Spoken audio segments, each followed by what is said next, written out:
निम्नलिखित पद्यांश पढ़कर सूचनाओं के अनुसार कृतियां कीजिए। अब यहाँ पर दिया पद्यांश क्रमांक 2। यह कहाँ से शुरू हो रहा है? इधर शहर में सारा आलम से लेकर गांव देखता टुकुर टुकुर। इस पद्यांश पढ़ करके आपको दी गई आकलन कृति हल करना है। आकृति 1 आकलन कृति। एक शब्द में उत्तर लिखिए। लंगड़ा कर चलने वाली, यहाँ पर उत्तर मैंने गाय लिख दिया है। दूसरा है सड़कों ने खा डाले, इसका उत्तर आपको खुद से ढूंढना है और हिंदी की नोटबुक में सुंदर अक्षरों में लिखना है।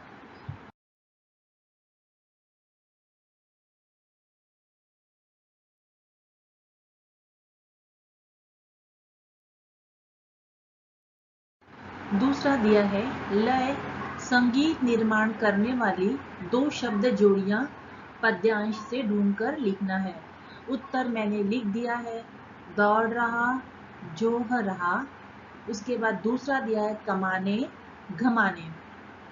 उसके बाद दिया है पद्यांश में उल्लेखित 2 प्राणियों के नाम। आपको खुद से उन प्राणियों के नाम पद्यांश से ढूंढ करके लिखना है।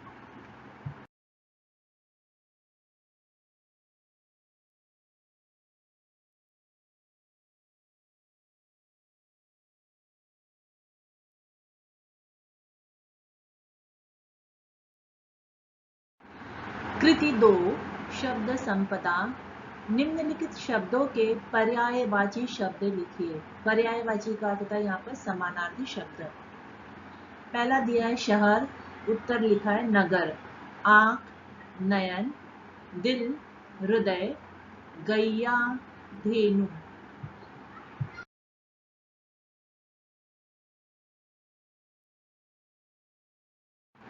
निम्नलिखित शब्दों के वचन पहचान कर लिखिए। सड़कों, इसे तो तुरंत पता चलता है कि यह सड़कों यानी बहुवचन है। गिल्ली एक वचन, गैया एक वचन, लड़के बहुवचन।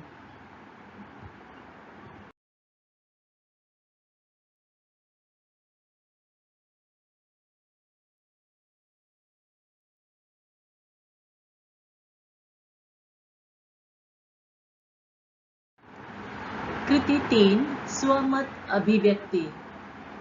पहला दिया है पद्यांश में दी गई नीचे वाली 8 पंक्तियों का भावार्थ लिखिए।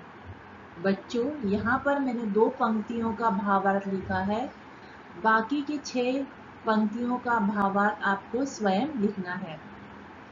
और यहाँ पर मैंने उत्तर भी दे दिया है। उत्तर है प्रस्तुत पद्यांश गांव और शहर कविता से ली गई है, जिसके कवि प्रदीप शुक्ल हैं। कवि प्रदीप शुक्ल जी ने कविता में गांव और शहर के दर्द को दर्शाया है।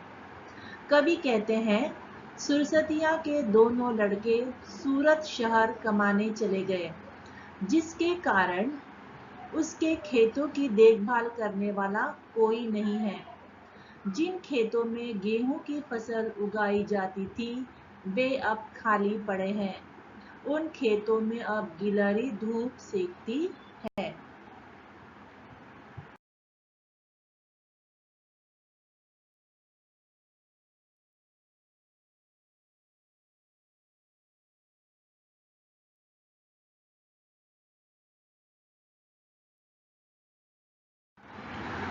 भारतीय संस्कृति के दर्शन देहातों में होते हैं।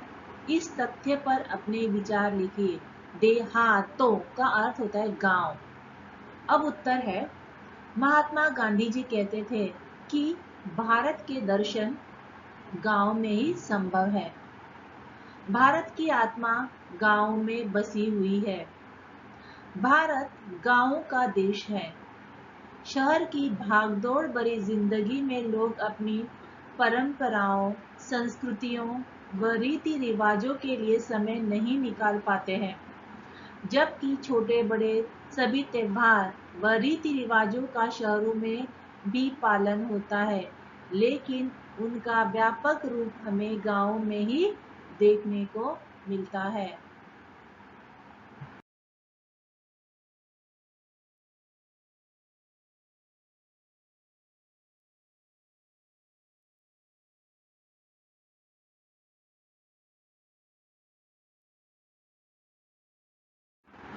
भारत की अधिकतर जनता गांव में ही रहती है।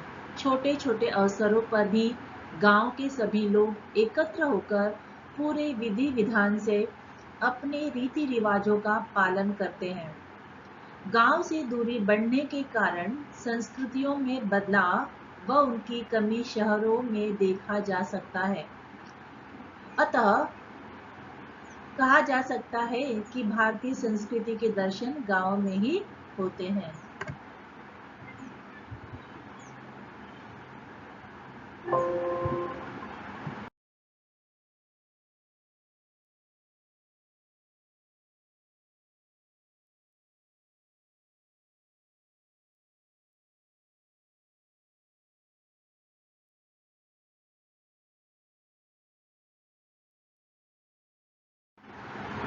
भाषा बिंदु पाठ्यपुस्तक के पाठों से विलोम और समानार्थी शब्द ढूंढकर उनकी सूची बनाओ और उनका अलग अलग वाक्यों में प्रयोग कीजिए। उत्तर मैंने क्रमशः लिख दिया है। पहला है सुख। अब इसका वाक्य बनाएंगे, इंसान हमेशा सुख की कामना करता है। अब सुख का विरोधी शब्द क्या होता है? दुख। उसका वाक्य बना है हमें दुख में भी मुस्कुराना चाहिए।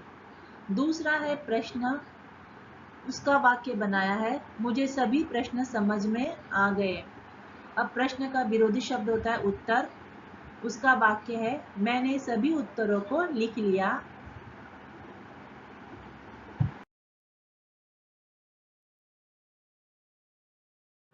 उसी प्रकार तीसरा है छोटा। उसका वाक्य है मैंने एक छोटा सा गुलाब का पौधा लगाया। अब छोटा इसका विरोधी शब्द होगा बड़ा। अब लिखेंगे बड़ा शब्द से वाक्य बनाएंगे मेरा बड़ा भाई बहुत अच्छा था। चौथा है बूढ़ा। वाक्य बनेगा मेरे दादाजी बूढ़े हो गए हैं। अब बूढ़ा इसका विरोधी शब्द है जवान। गांव के जवान फौज में भर्ती हो गए हैं।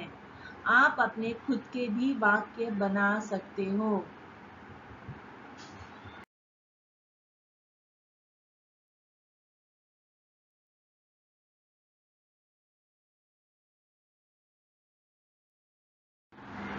अब पांचवा है पत्नी।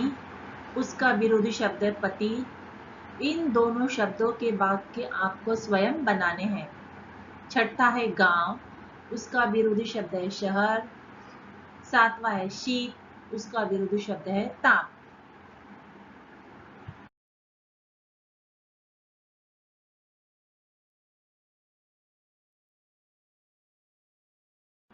आज की कक्षा यहीं पर समाप्त हो रही है। आपको दिया हुआ स्वाध्याय लिखना है और मुझ तक पहुंचाना है। अब हम अगली कक्षा में नए स्वाध्याय के साथ मिलेंगे। धन्यवाद।